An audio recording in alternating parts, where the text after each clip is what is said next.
भगवान शेषनाग पृथ्वी को क्यों धारण करते हैं? 1000 फणों वाले शेषनाग भगवान श्रीहरि के परम भक्त हैं।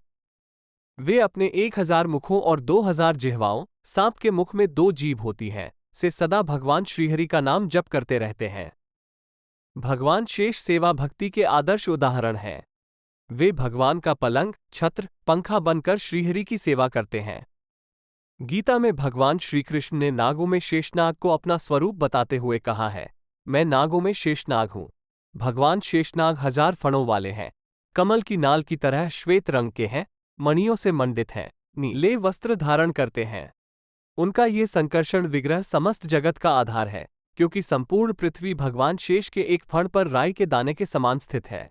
चाक्षुष मनवंतर के प्रारंभ में प्रजापति दक्ष ने महर्षि कश्यप को अपनी 11 कन्याएं पत्नी रूप में प्रदान की। उन कन्याओं में से एक कद्रू थी, जिसने करोड़ों महासर्पों को जन्म दिया। वे सभी सर्प विष रूपी बल से संपन्न, उग्र और 500 फणों से युक्त थे। उन सब में प्रथम व श्रेष्ठ फणिराज शेषनाग थे, जो अनंत एवं परात्पर परमेश्वर हैं। एक दिन भगवान श्रीहरि ने शेष से कहा, इस भूमंडल को अपने ऊपर धारण करने की शक्ति दूसरे किसी और में नहीं है, इसलिए इस भूलोक को तुम ही अपने मस्तक पर धारण करो। तुम्हारा पराक्रम अनंत है, इसलिए तुम्हें अनंत कहा गया है। जन कल्याण के लिए तुम्हें ये कार्य अवश्य करना चाहिए। शेष ने भगवान से कहा, पृथ्वी का भार उठाने के लिए आप कोई अवधि निश्चित कर दीजिए। जितने दिन की अवधि होगी, उतने समय तक मैं आपकी आज्ञा से भूमि का भार अपने सिर पर धारण करूंगा। भगवान ने कहा, नागराज, तुम अपने सहस्त्र मुखों से प्रतिदिन मेरे गुणों को बताने वाले अलग अलग नए नए नामों का उच्चारण किया करो।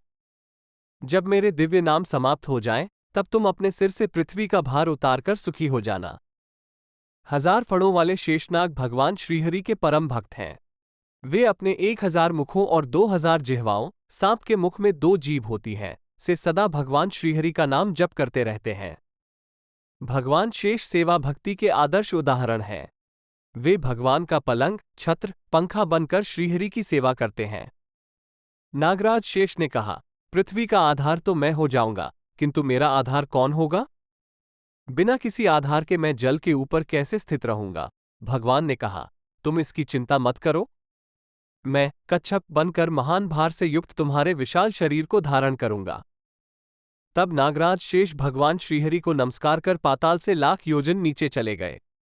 वहां अपने हाथ से अत्यंत गुरुतर, भारी भूमंडल को पकड़कर प्रचंड पराक्रमी शेष ने अपने एक ही फन पर पृथ्वी को धारण कर लिया। भगवान अनंत, संकर्षण, शेष के पाताल चले जाने पर ब्रह्माजी की प्रेरणा से अन्य नाग भी उनके पीछे पीछे चले गए। कोई अतल में, कोई वितल में, कोई सुतल में और महातल में तथा कितने ही तलातल और रसातल में जाकर रहने लगे। ब्रह्माजी ने उन सर्पों के लिए पृथ्वी पर रमणक द्वीप प्रदान किया। तो बोलिए जय श्री कृष्णा। अगर वीडियो अच्छा लगा हो तो लाइक, शेयर, सब्सक्राइब कीजिए।